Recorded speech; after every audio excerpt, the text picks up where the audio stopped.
I know you're a big traveler.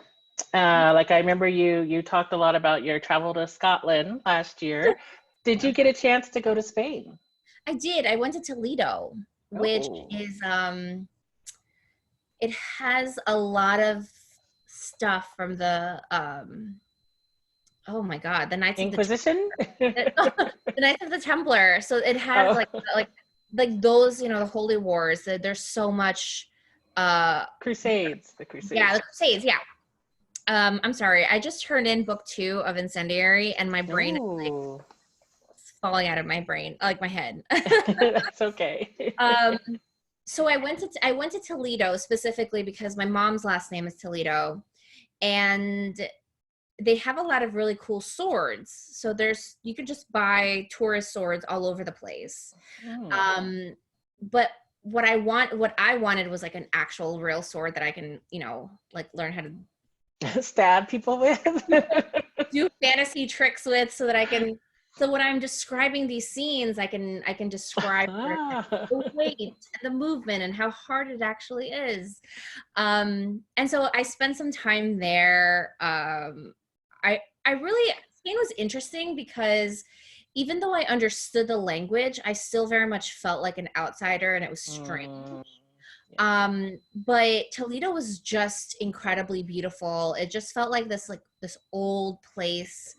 And it came in handy when I was able to describe a lot of what the city of Puerto Leones looks like from inside. Right. Nice. I was actually in Barcelona this year. That was my first time in Cool. Spain. Yeah, I got to spend a little time there. So very cool. It's very interesting coming from New Mexico. Like, I don't know about New Mexicans, but we have such a Spanish influence. Yeah. And so it was sort of like, oh, I Still see, I looking forward see. to going to New Mexico for the first time. Oh, you've never come. Oh, you'll have to come back. You'll have to come Yeah, back. Yeah, trying. I will take you for food. It's very important. We'll It eat chili. Um, oh, I was going to ask you. So I'm a religious studies major. That's what I studied in school. And we studied the Inquisition. And one of the books we read was Malleus Maleficarum. I don't know if people are familiar with that, the Hammer of Witches. And that's like a big Inquisition text. It's all about like who's a witch and how to find a witch and then what to do once you have a witch and all this stuff. And I was just wondering, out of my own curiosity, if you had a chance to check it out. It's very weird. So if you didn't, that's okay. No, I don't have that I didn't have that for Incendiary 1. I mostly had texts. I try to find texts written by Sephardic Jewish people, Mm, because I feel like when most history history texts are written by I don't want to say winners, but like the victors. right. Yeah. Like I'm trying to read books about the Incan Empire, and all I can find is like Mm, text by Catholic priests yeah. who lived among them, and so it's that part was a little frustrating. But no, I did end up reading a lot about Isabel of Castile, even though the royal person in my book is a king. Hmm. um is like Spain would not be what it is without Isabel of Castile. um and so I read a lot of history texts about her point of view and sort of Hmm. what made that. I'm gonna have to check that out though. Yeah, it's very strange, and there's like woodcuts, and anyway, it is definitely worth checking out. Yeah. Um, So you mentioned that the main character in your book, Renata, she's sort of like, for lack of a better term for this, she is a magic user, so she's sort of like the witch. And so for every witch, you must have an inquisitor, Mhm. and for her, that is Justice Mendez. Mhm. And so tell us a little bit about that character and their relationship, because I thought that was really interesting. Particularly, I think I don't see that a lot in YA books, and I was very sort of it's a relationship that I think is very interesting and that I have used in some of my stories. So talk a little bit about that. So Justice Mendez is in charge of the arm of justice of the kingdom, and he's a zealot, and he feels very passionate about the study and the harnessing of the Moria people in order to benefit their kingdom. And when Renata was a little girl, she was found wandering in the forest where her family was living in secrecy. And this Renata just looked like his daughter who died. So he sort of groomed her. And so, and it was an uncomfortable relationship to write, because he was the only father figure that she had.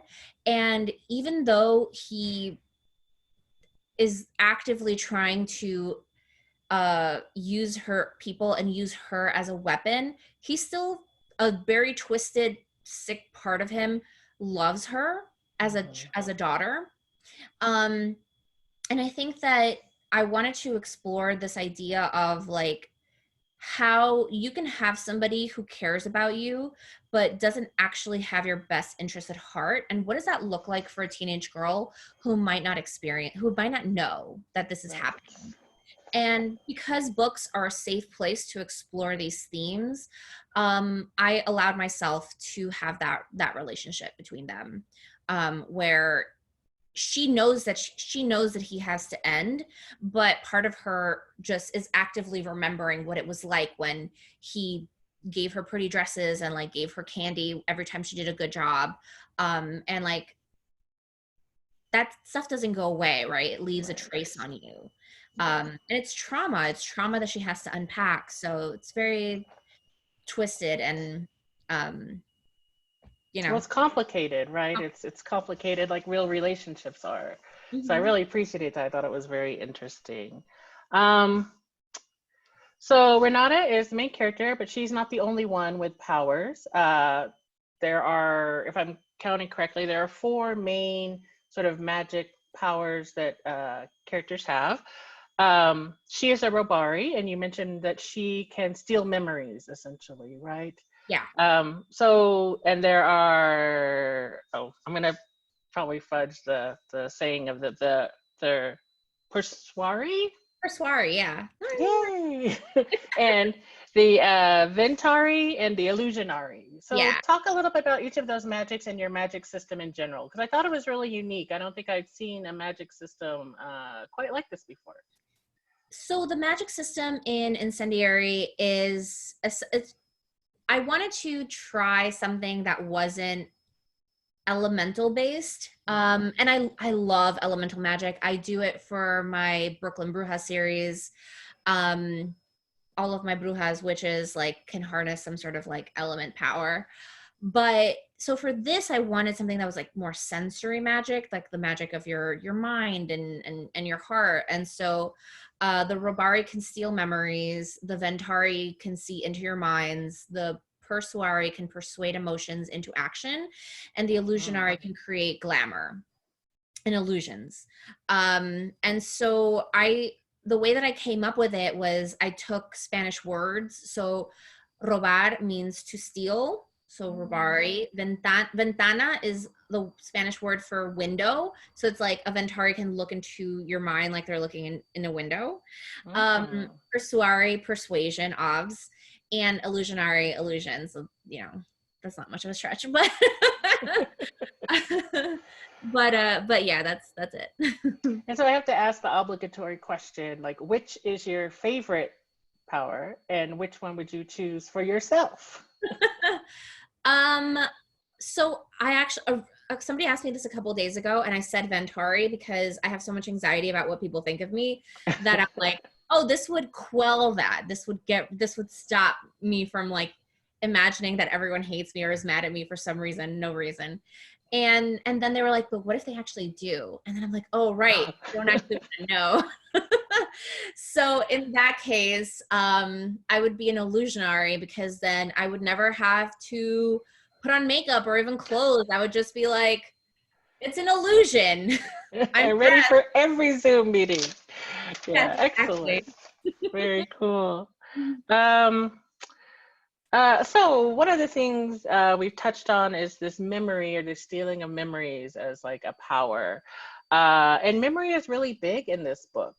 memory, as Renata steals memories, if she steals too many, she can essentially destroy someone's personhood or their personality, and they become something called a hollow.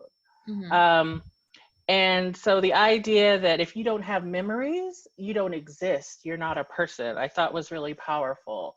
So maybe you could share like what some of your favorite memories in your life My whole life are. Yeah, just something, I don't know. I was like, so what makes you who you are? If it's your memories, what are some of the memories you think? This is a peak Zoraida moment when I first came to America.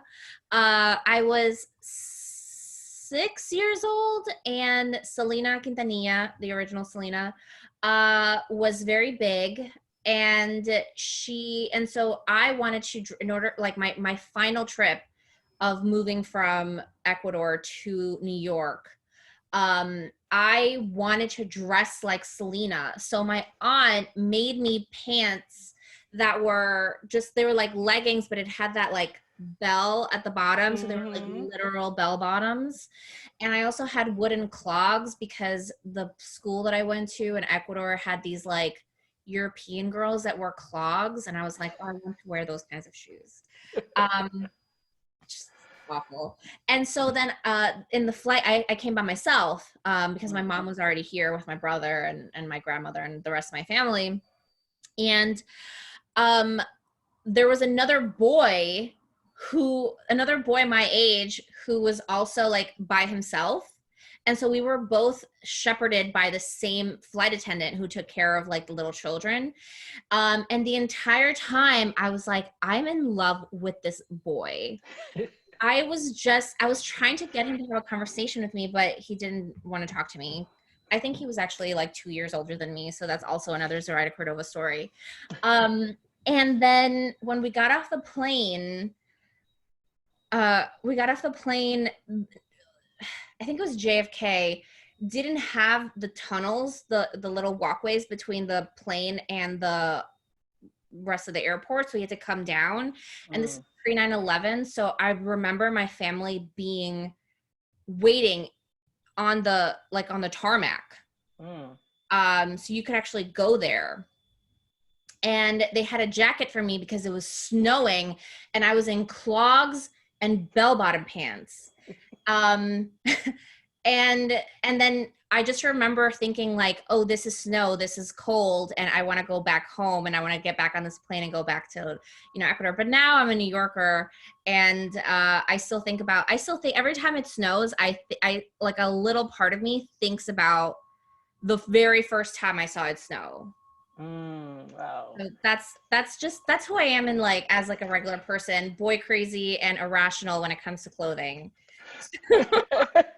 So it's stuck. It is who you are. That's awesome. Let's see. Okay, so I'm going to talk a little bit about craft because I actually think the craft in this book is quite superior. I was really impressed. This story is really full of twists and turns. I'm not going to spoil anything. I don't want to give anything away if you haven't read it yet. It is very twisty but easy to follow. But wonderfully nuanced. These are my notes. I just had to say them out loud. Hold on. So tell me about how you drafted it. Did you know how it was going to end? Because the end is quite a sort of surprise, throw the book across the room kind of ending, or hug the book to your chest and be like, oh my God. So tell me a bit about your writing process. What came first? Did you know where you were headed? Did it just sort of come to you? How much did you plot it out? Because I want to be able to do this too. So I plotted the entire thing out. The whole thing is plotted. But I replot as I go along. So hold on. I have my chart right here. So I just finished book 2. And after I have my outline, this is what I do. So each index card is a chapter. And these are the last 2 acts of my book.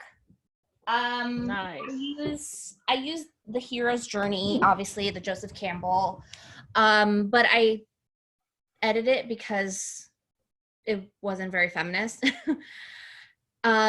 Because like a woman is is a prize of the journey, of the hero's journey, and not an actual thing that she can go on.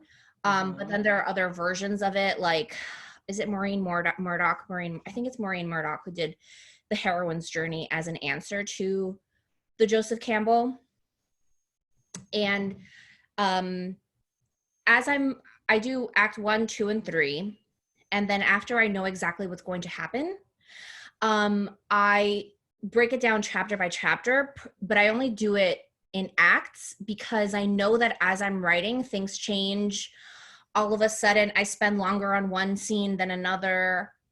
A character appears that wasn't supposed to be there before. And as the story changes, I change the outline. So it's a mix between being a plotter and a pantser.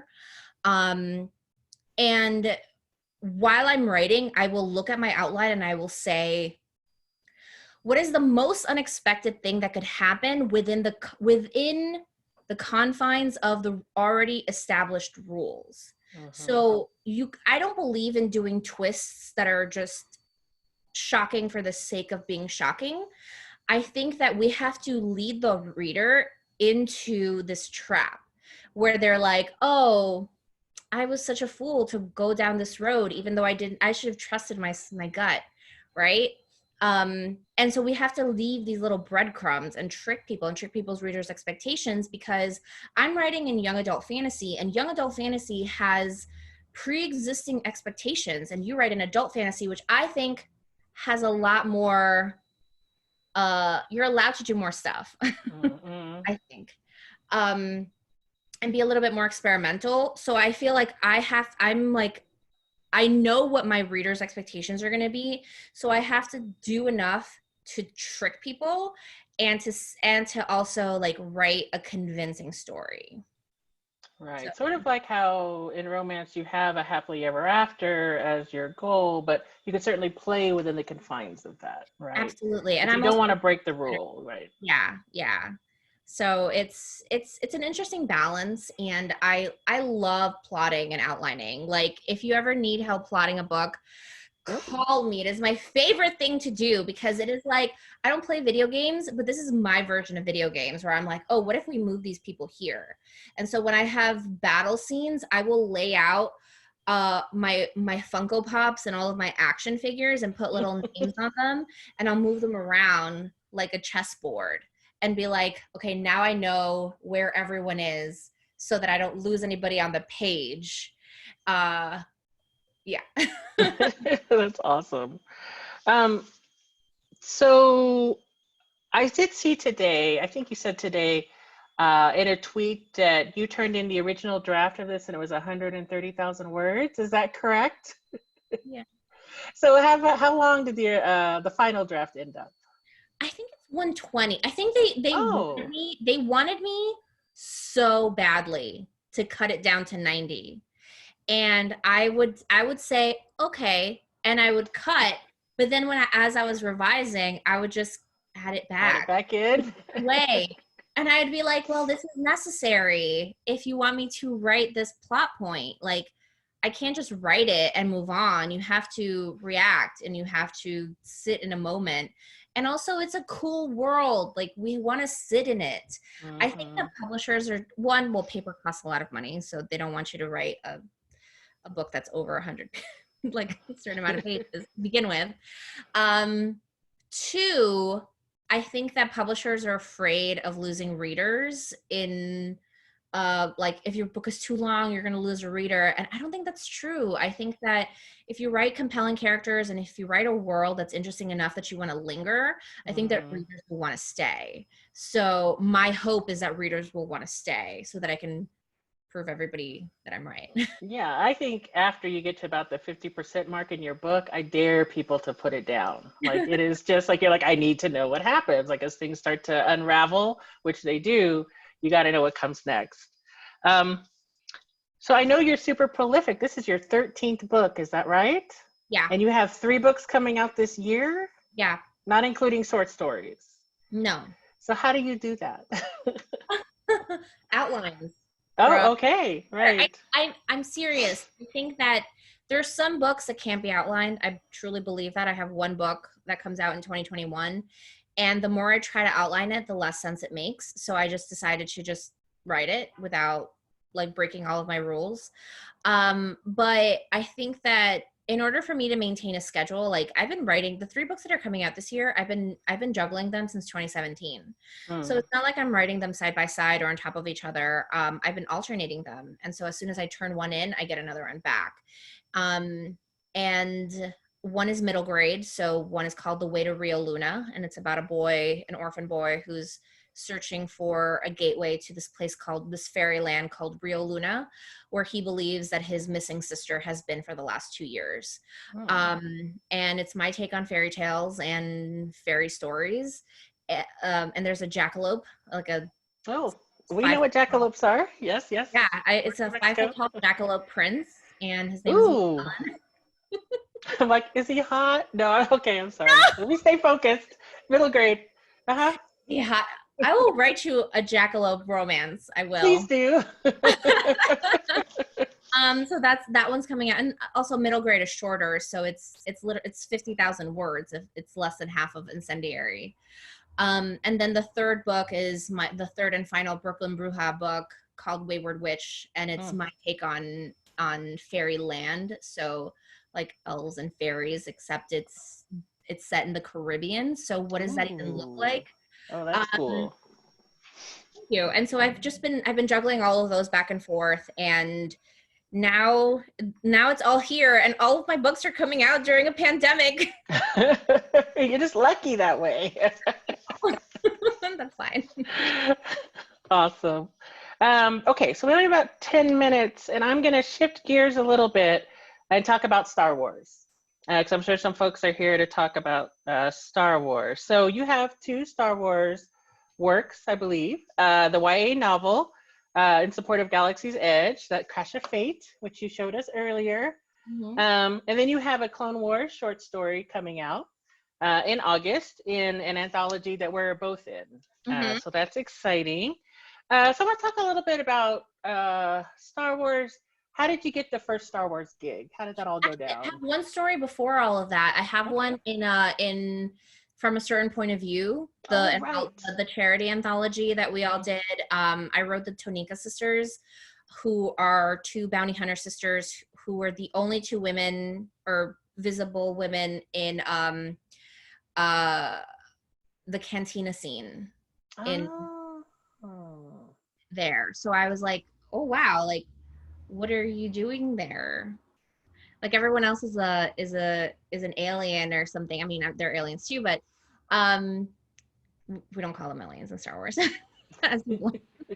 But so I wanted to know what they were doing there. So my story was they're trying to steal the Millennium Falcon while Han Solo's being Han Solo, and it was just like a cute like 3,000 word story.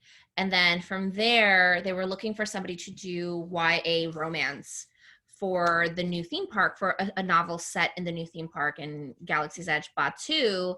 And so they thought of me and they asked me if I wanted to write a Star Wars. And I said,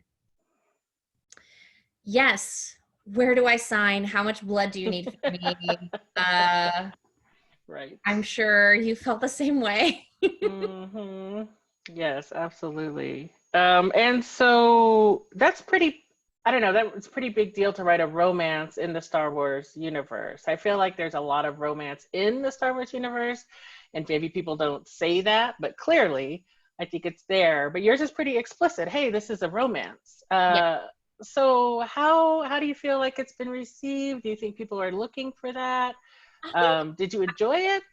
So the only people who really talk to me that have read the book are the people who have liked it. So for me, I feel like it has been very like overwhelmingly positive, and most of my readership have been men. And they're like, or young guys who are like, I really enjoyed this. This was so fun. I love these characters, and you know, it's not like a bodice ripper or anything, right? it's a teen story of 2 best friends who are realizing that they still love each other after 13 years of being apart. And Star Wars would not exist if it hadn't been for like the most star-crossed lover story ever in the entire world. So we can't separate that from this universe. Yeah, You know? absolutely. Yeah. And I think sometimes people just don't want to say it, but it's definitely there. I have a theory about epic fantasy that it's just a big soap opera and it uses all the same tropes and Oh my conventions God. as like romance and soap operas, like secret babies and like incest and He's a weddings twin, right? I'm like, this is just a big romance. But anyway, yeah, so when you read my epic fantasy, it might be a little bit of a big romance. So what's the best part of writing Star Wars for you? The best part of writing Star Wars for me was connecting with the readers, because they genuinely love this thing that it felt for a long time when I was in high school, it felt like such an obscure thing. Like, oh, you like Star Wars, you're a nerd. But now Star Wars is the cool thing to like. And we all share in that pride, and we all share in this mythology. And it feels like Star Wars is sort of a lifestyle, right? Like there's this thing that we all know. We're all in on these jokes. And the times when the community is welcoming and wonderful, those are the times when like we really shine. And then I get to meet other amazing Star Wars authors, and I got to go to, but like the superficial excellent part of it was I got to go to Galaxy's Edge and have like 7 days there. Wow. And I never wanted to leave. I was like, what if I just crawl into one of these compartments in the Millennium Falcon ride and just live here and not tell anybody? Excellent.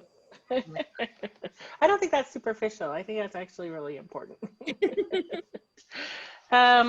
Let's see. So tell us a little bit about your upcoming short story featuring Ventress. So as we're retelling the episodes from the Clone Wars. If you haven't watched the Clone Wars, I didn't watch them until like I think 2 or 3 years ago was when I first started watching them. My brother was binging them on Netflix, and then I immediately started. And I was so surprised by how much I fell in love with Anakin. In the Clone Wars, like Clone Wars Anakin, I was like, man, it just made everything that happened so much worse and better. So I'm writing Ventress, who is a Night Sister and who becomes a Night Sister. She's also she's a Sith and a Sith apprentice, and she gets betrayed, and everyone in her life is killed, and so she's sort of wandering the galaxy trying to find a place to hide, trying to find a place to belong. And she gets together with this this bounty hunter crew led by Boba Fett as a teen. And like I love Clone Wars Boba Fett too. And so she gets on this job, and they have to deliver a package, and that's also the plot of A Crash of Fate, so maybe that's why I was drawn to that episode. So they have to deliver this box, and Ventress goes through this cycle of like, what am I fighting for? Who am I fighting? Am I fighting myself? And she's like supposed to be this villainous character, but she has so much depth and she has so much passion. And like all complicated women in Star Wars, she does not meet a happy ending. So there's that, and I just really wanted to tell her story and to re-envision that story and get into her head. So I did notice some similarities between Ventress and Renata. I think that they're both like complicated women who had strong mentor figures in their lives, but have ended up being betrayed by them and sort of used as weapons, you know. And so I was wondering if you saw those similarities, and what is it about those kinds of characters that interest you or that draw you in? You know, I didn't see those similarities until you just said it. So thanks for that. I'm here to help. Yeah, that's, I think that all writers have something that they're revisiting all the time. I like to revisit complicated relationships. I also like to revisit star-crossed lovers Oh, yeah. and redemption. So what are do you have any stories that you are constantly revisiting, or Me? themes that like themes that you're drawn to? Oh, yeah. Yeah, mine's always like it's for outsiders trying to find community, trying to find how to function within the confines of their culture and society, usually failing. Easy stuff. Yeah, lots of trauma, that sort of stuff. Yeah, absolutely. All the time. That's cool. Okay, so I think we're right at about 30 minutes or 35 minutes. Let's see. Oh, we have 15 minutes. So we're going to open it up to questions. I don't know if people are going to unmute or if they chat in their questions or how that works. Bookworks, folks. I am going to take off the mute setting so that folks can unmute themselves if they want. Okay. You can raise your hand or just go ahead and ask the question, or you can also type it in, whichever works for you. Jennifer? Oh, I see there's a chat. I unmuted. Hi, Zoraida. I'm Jennifer DeGarmo. Hi, how are you? Kids event coordinator, and I read your book as a digital download, and then when I saw you pop up in the events grid, I was like, oh my god, I have to request her. So I'm so happy. Ew. Yeah, I'm so happy that you're gonna hopefully eventually get to New Mexico. Hopefully in the fall we'll make it happen. Yeah, that's so exciting. So anyway, I was really so excited and for you to come to New Mexico, and then bummed out when everything got just wiped out by the pandemic. But I do want to tell you that I thought your book was amazing, and the political, the political depths you put in your novel in the plotting was something different that you don't see that a lot in YA novels. And I was wondering, did you plan that, or is it just, tell me how you came up with such a very complicated political plot. So I think that, especially for a YA novel, Yeah, I mean, there are a lot of, if you read things like Six of Crows, and King of Scars by Leigh Bardugo, those books have such complexities in the plot when it comes to the kingship and power, as well as, I'm trying to think of another book that I read recently, but I can see the cover and I can't think of it. But though I do think that they exist, I just think that there's a push for certain kinds of books all the time, right? And so maybe for me, there's no separating the politics part from the story, because you can't call something, oh, this is an Inquisition fantasy, and then just have everyone be nice. It's sort of like what is the thing that you're promising in your and delivering, and I was very careful that I didn't want to have gratuitous sort of violence or torture in the way that we know the Spanish Inquisition was, but as a person who comes from a history of colonization, Latin America wouldn't exist without the colonization by Spain. I sort of couldn't separate that. So I can't not think about it. I have to think about it. And I have to think about it when creating a fantasy world, because fantasy worlds and kingdoms don't become epic fantasy without taking from somewhere else. So you have to ask yourself, where was something taken from, right? But I'm really glad you liked the book. Thank you. Yeah, I loved it. Loved it. Does anybody else have questions?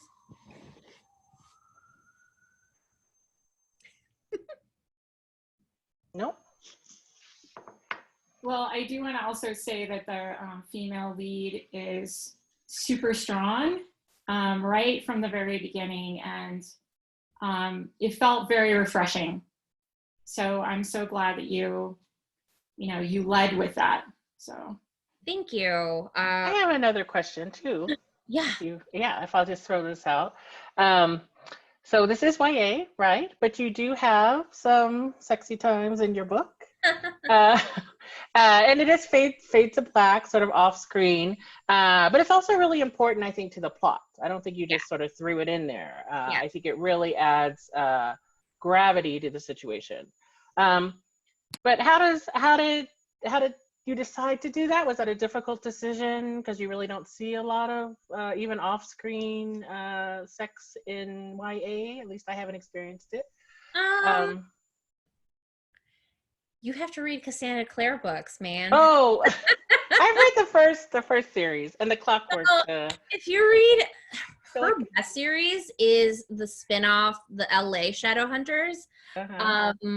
The Queen of Air and Dark. No, that's not the first one. Yeah. The Lady of Shadows or the Lord of something. Hold on, somebody tell me what it is.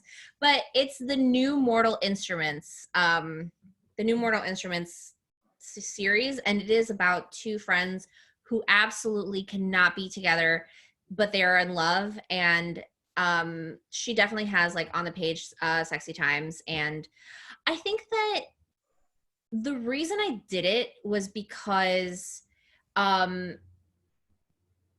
stuff that happens later in the book, I think that you just need to ramp up the reasons why Renata is like so in love with Des, her commander, who is her age. And if it feels natural, I will always put it in the storyline. But if it doesn't feel natural, I'm not going to just be like, okay, now we're going to have this like action movie kind of sex scene or whatever. There's actually so much more in book 2. Oh. Yeah, so book 2 is like, there's more vengeance, more angst, and more kissing. So I just finished it too, so everything is really fresh in my mind. Excellent. But no spoilers. Okay. Oh, so the questions now. Yeah. Do you want me to read them or let's see? Okay, first one is from Brandy. How long are your index card boards usually, and how much wall space do they take up? Well, they're this big, so they're not that big. But I have multiples of them, so I lay them out on the floor because I'm in New York, so my wall space is very limited. Yes. But it helps me. I'm a very visual person, so I have to just look at it, and I can move them around if I need to change something. Excellent. Okay, so from Ariel, I see, what's the best piece of writing advice you've ever gotten? My best piece of writing advice was from a poet named Cornelius Eady, who I believe I don't know if he was in Canon, the poetry like collective, or helped found it. But he's a poet, so it's just a random place where I learned how to edit fantasy. He used to say to trim the fat off of your poems.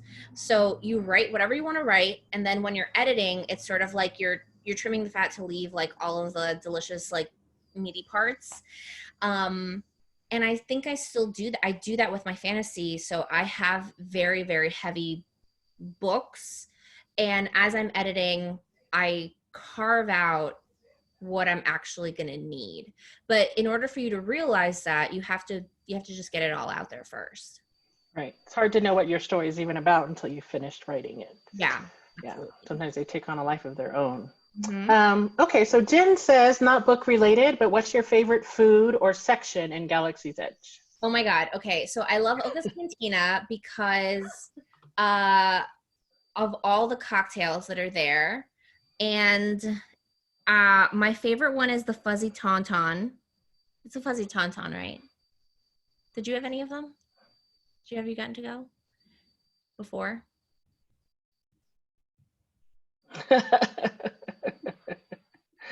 Nope.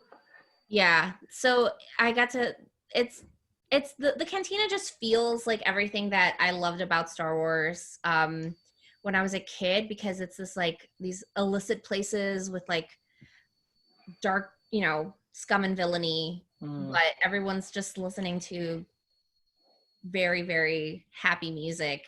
DJ Rex spinning on the mic, and yeah. Cool. So Ariel, Princess of the Sea, would like to ask what your favorite Star Wars movie is. My favorite Star Wars movie is Return of the Jedi. Oh, me too. Yeah, okay. Yay. I didn't know we had that in common. Most people go for Empire, but Yeah, you know. I mean, Empire's great, but yeah, no, it's Return of the Jedi. And I have to say, you know, you were talking about Clone Wars, and I think the best thing, well, Clone Wars in and of itself is a great thing, but one of the things it does is it really redeems the prequels because it fills out that Anakin story. And it really, especially like Revenge of the Sith, it's just, I don't know, it's just amazing. It adds so much depth. Like I went back and watched Revenge of the Sith Love it. after, Oh, and I was love like, it's so good. And it really was. love it so much. Somebody asked, what is the next question is also a Star Wars question. Yeah, your favorite Clone Wars arc from Anna. Satine on Mandalore with Obi-Wan. Mm. It's just so it's so much. Like Excellent. when I hate it. I'm just, oh my God, I'm so emotional now. When he tells her that he would have left the Jedi Order to be with her, I just wanted to throw something and just being like, well, then why didn't you? Like, it's, oh my God, perfect, beautiful. Great. Excellent. Do you have a favorite arc? Me? Yeah, in the Clone Wars? No, I'd have to think about it. Well, I just wrote Darth Maul, so I clearly love his story. And he's so, I don't know, I don't want to get all Darth Maul on you, but he's so cool and he's so smart and he's just so, he has such potential. So underused for how the character. How cool he is. And he has such depth too, right? So yeah, I got to play in his psyche for a little bit, so that was really fun. He's very cool. Megan said, I want to say how great it is to have women writing Star Wars. Yay! Thank you. Thank you. Yes. And say Barbara said, with plotting, do you plot each book or the whole duology trilogy all at once? I definitely know what I knew right away that book 2 was going to be a journey for XYZ, and that it was going to be with a certain person. I'm just vague. Talking. I know, but you have to. But no spoilers. I do know. I have certain plot points that will be used. However, sometimes it's hard to know where book 2 will go. Mm-hmm. So the best you can do is seed have enough of an idea that you could seed things into book 1. But sometimes you just get I just got a really cool idea for book 2, and I was like, it isn't really touched about in book 1, but I think I can still do it. So that's sort of hard when you get an idea after book 1 has already been published. But it's fine. I see things as an overarching story, but I know that each book is such individual process that you can't anticipate everything. You can try. Okay, and then Alyssa reads too much. Asks, hi Zoraida, not book related. Oh, I'm sorry, I skipped one. I have not read Sarah J. Maas. So okay, thank you for saving me. Okay, so not book related. Where did you get Maluma the pork from? Also book related. When I read A Crash of Fate, I noticed that Jules was a little bit more emotional than Izzy. Did you do that on purpose, or did it just happen that way? I did do that on purpose. Lucasfilm very much wanted to to swap some of the gender stereotypes when it came to here we have the aspiring smuggler is a girl and the farm boy is still a farm boy. But it's literally just Han and Luke. It's just they're cis, right? And straight. But Jules is very much I wanted him to be a cinnamon roll because I felt like Star Wars does have emotional men no matter what any fan person says, Han Solo super emotional, except he's just like a reactive kind of emotional, right? Luke, so many feelings because he's never been outside of his planet. Anakin, come on. Okay, yeah. So I think that it's just, we just have to let these people feel their feelings. And if you go back and watch them, you see that those boys exist. We're just not giving them space because we want them to be cool lightsaber fighters and you know, sharpshooters. So it's fine. It's there. I did do it on purpose. And thank you so much for reading A Crush of Fate. Let's see. Adrian asks, what is going to be the difference between your YA writing and your upcoming adult novel? You have an upcoming adult novel? Yes. Did I miss that? I have a novel that it actually hasn't been announced, but I've been talking a lot about it because I'm a terrible author and my publishers definitely hate me. Yeah. It's a magical realism. It's sort of Stardust meets 100 Years of Solitude in a very weird way, set in Ecuador and in the United States. And the difference is that I allow my characters to be a lot more messed up. I also take a lot longer. I allow myself to linger in a scene as opposed to having an editor that says we have to cut this for pacing. The only real difference to me between young adult and adult is the pacing. Interesting. Okay, so Eric asks, hi, Zoraida and me. Interacting with such a big fan community online can be fantastic, but there are also drawbacks with certain incendiary folks. How do you compartmentalize your love for Star Wars, your duty as a writer, and your sanity as a human through it all? I don't know. I feel like, one, we're women of color on the internet, but the way I just block and move on. And I think that the thing that I've learned is that the people who love something are always going to be the loudest to me because I allow them to be. So the people that have reached out and said, like, I love A Crush of Fate, this is so interesting and different, and I understand what you were trying to do. That's what I should be gravitating toward, right? As opposed to the people who are like, who are you? This is not canon. This isn't Knights of the Republic or whatever people, you know, I don't even remember the tweets. But if I focus on those things, then it makes everything so hard. And things are already terrible enough with this pandemic that you can't give credence to them, right? You know, they're gonna say whatever they're gonna say, and you, at the end of the day, have to just remember the parts of this fandom that you love, or just the parts of these movies that you love, and these worlds. So I personally mute and move on, so I never see it again.